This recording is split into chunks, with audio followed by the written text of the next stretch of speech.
Olá, sexto ano, tudo bem com você? Hora da gente colocar em prática tudo aquilo que a gente estudou na aula de língua portuguesa. Pega seu livro e a gente vai abrir na página 4 e 5.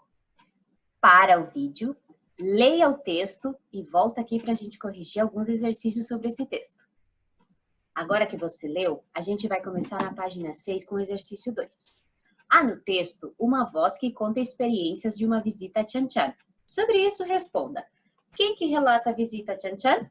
O jornalista Zeca Camargo, o autor do texto. O que se relata foi vivenciado pelo próprio narrador ou por outra pessoa? Por ele mesmo. Copie um trecho do texto que justifique a sua resposta. Tem vários, mas, por exemplo, Trujillo me traz lembranças, eu saí cedo do Brasil, eu me resolvi, eu me assustei, todos os verbos em primeira pessoa. Com que finalidade e para quem esse texto foi escrito? Esse texto foi escrito para relatar uma viagem a Chan Chan, no Patrimônio da Humanidade lá no Peru, que foi feita pelo Zeca Camargo, né? O público-alvo são os leitores que gostam de relatos de viagem e de aventuras. Quanto tempo durou a visita relatada nesse trecho? Durou 2 dias. Isso a gente entende pelos intertítulos que ele colocou. Dia 1, dia 2. Releia esse texto. Vamos ver. Pensou em Patrimônio da Humanidade no Peru, pensou em Machu Picchu, certo? Certíssimo. Mas, e Chan Chan? Já ouviu falar? Pois então, dos 10 patrimônios da Unesco, nesse país vizinho, Chan Chan é um dos mais desconhecidos e talvez um dos que mais precisem da atenção mundial para se preservar. Por isso, essa foi nossa escolha. Nesse trecho, o narrador se dirige ao leitor. Sublinhe uma oração em que isso acontece. Podemos pegar a primeira frase do texto. Pensou em Patrimônio da Humanidade no Peru, pensou em Machu Picchu, certíssimo? Ou então a próxima, já ouviu falar? Que palavras evidenciam esse diálogo? Pode ser pensou, ouviu, estou falando diretamente com o meu leitor. O narrador faz algumas perguntas ao leitor. Na primeira, ele responde, certíssimo, quando a pergunta era se havia pensado em Machu Picchu. Já na segunda pergunta, já ouviu falar em Chan Chan? A resposta fica implícita. Que resposta que ele imaginou que ele respondeu sobre já ouviu falar de Chan Chan? Resposta não. E como que a gente chega a essa conclusão? Porque ele usou a expressão, pois então. E aí ele vai explicar. Agora o próximo trecho. Dos 10 patrimônios da Unesco nesse país vizinho. Qual é o referente da expressão nesse país vizinho? Ele está falando de Peru. E nesse trecho é uma referência a outro país que também não está evidente no trecho. De que país que ele está falando? Do Brasil, porque o Peru é vizinho do Brasil, que é a casa, o país original do Zeca Camargo. Segundo o fragmento, por que ele escolheu falar de Chan Chan? Por ser um local desconhecido e que precisa da atenção mundial para ser preservado. Qual é a principal característica da arquitetura de Chan Chan que chamou a atenção do autor? A principal característica foram os muros feitos de barro. Ele fala muros e mais muros, cores de barro. Muros e mais muros quer dizer que teve muito muro dessa cor. Segundo informações do 5º parágrafo, quais são as maiores ameaças a Chan Chan? O vento e a maresia, os fenômenos naturais do El Niño, que é o ciclone que passa todo ano por nossa região. Releia esse trecho. Já era fim de tarde. Saí cedo do Brasil, mas a conexão em Lima foi demoradíssima. Mas resolvi pelo menos dar uma olhada rápida no patrimônio, levado pelo nosso motorista local. Lendo esse fragmento, é possível informar que o autor escreveu o relato após o passeio. O relato foi escrito pelo autor durante o passeio, o autor registra o que planeja fazer. Por esse trecho, a gente diz que ele escreveu depois. A palavra do texto pode confirmar sua resposta? Que palavra? O uso de usar pretérito, ele usou passado. O uso da palavra mas indica uma relação entre as orações já era fim de tarde e resolvi pelo menos dar uma olhada no patrimônio. Qual que é essa relação? Consequência, tempo, oposição ou finalidade? Nesse caso é oposição. Era final de tarde, o que eu imagino? Que ele foi dormir. Não, mas ele ainda foi passear. Uma das características dos relatos de viagem é apresentar indicações precisas de tempo e de lugar. Grife as indicações de tempo. Vamos lá no texto. Fim de tarde e sair cedo. Copie as indicações de lugar. O que tem de lugar? Do Brasil e em Lima.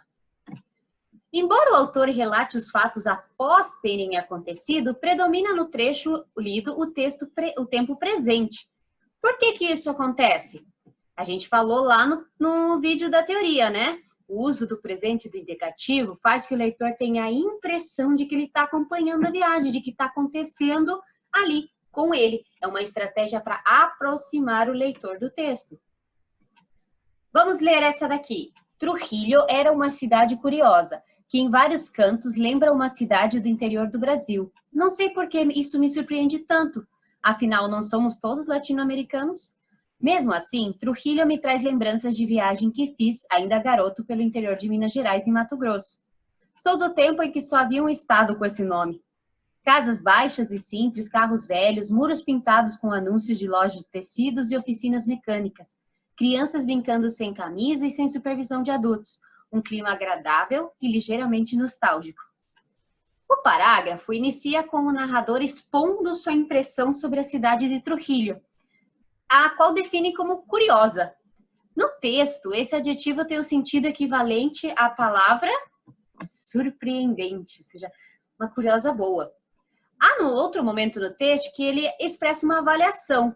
Onde? Aqui no final, um clima agradável. Né? Ele pôs a sua opinião, ligeiramente nostálgica, que dá saudade de um lugar gostoso. Vamos continuar. O narrador compara a cidade peruana a algumas cidades brasileiras, certo? Essa comparação evidencia que a cidade peruana e as cidades brasileiras têm características semelhantes. Copie do texto o que há em comum entre essas cidades. Casas baixas e simples, carros velhos, muros pintados com anúncios de lojas de tecido e oficinas mecânicas, crianças brincando sem camisa, sem supervisão de adultos. Pela descrição que há no parágrafo, trata-se de uma cidade interiorana. Essa comparação não se dá com as cidades tais como estão hoje, né? Como que eu justifico isso? Porque ele fala que ele está comparando das cidades que ele lembra lá em Minas Gerais e Mato Grosso, né? De quando ele morava lá. E, inclusive, ele fala do tempo que havia um estado só com esse nome. O estado do Mato Grosso foi dividido em 1977, então é de antes de 1977. Então, é de como as cidades eram, não quer dizer que essas cidades são assim agora. As questões anteriores enfocam na subjetividade, ou seja, a opinião dele. Porém, ainda que tenha a função de relatar experiências pessoais, o relato de viagens também traz informações sobre os locais visitados, sua gente, sua cultura. Nesse texto, há várias informações sobre Chan Chan. Indique 3. Vamos ver algumas. Você pode escolher, eu estou dando algumas sugestões. É dos 10 patrimônios peruanos da humanidade, fica às margens do rio Trujillo. Chan Chan ocupava um território de 20 quilômetros quadrados. Hoje há vários quilômetros de muros que sobraram. As construções de Chan Chan são de barro, datam do século IX e sofrem da ação dos ventos e da maresia. Com que intenção os sinais de pontuação foram usados nos fragmentos a seguir? Fiquei de desenhar tudo no trajeto. Esse desenhar aspas. Já era fim de tarde, saí cedo do Brasil, mas a conexão em Lima foi demoradíssima. Mas resolvi dar uma olhada rápida no patrimônio. Ele usou parênteses. Alguns grupos pequenos, turistas ou estudantes, não tenho certeza, ainda circulavam do lado de fora dos grandes muros. Ele usou travessão. Vamos lá. Separar uma explicação do restante do período. Isso é o parêntese. Indicar que a palavra está sendo usada fora do sentido convencional. As aspas.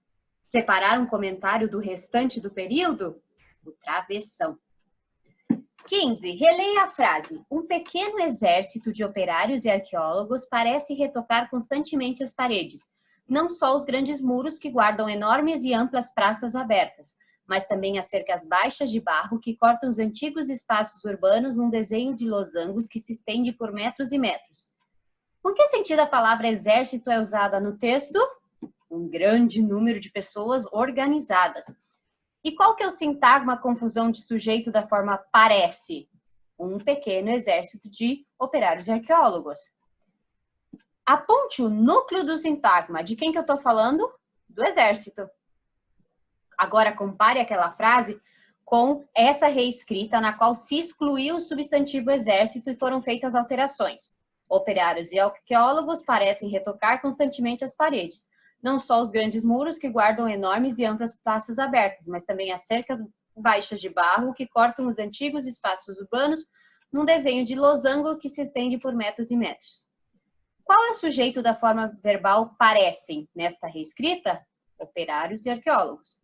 Aponte os núcleos dos sintagmas. Operários, arqueólogos. Qual é a diferença de sentido entre o texto original e o reescrito? No original, ressalta-se a ideia do coletivo, né, de que todas as pessoas executam as ações de forma coordenada e conjunta. Já na reescrita não tem essa ideia de conjunto, apenas de algumas pessoas trabalhando. Agora o último exercício, 16. Compare a frase retirada do texto e de sua reescrita. A original é todas recomendadíssimas e a reescritas todas são recomendadíssimas. Qual a diferença? Você incluiu um verbo, são. A reescrita alterou o sentido da frase? Não, essa inserção apenas deixou mais evidente a relação entre todas e recomendadíssimas. Sabendo que a frase original é nominal e que a reescrita é verbal, explique com as suas palavras a diferença entre nominal e verbal. Aqui a resposta é sua. Qual que é a diferença entre uma frase nominal e uma verbal? Que a verbal tem um verbo. A primeira não tinha verbo. Quando eu coloquei o são, virou verbal. As demais frases do texto são verbais ou nominais? O título é uma frase nominal. As outras são quase todas ou praticamente todas verbais. Isso tudo é a nossa correção da semana 18. Até a próxima aula. Sexto ano.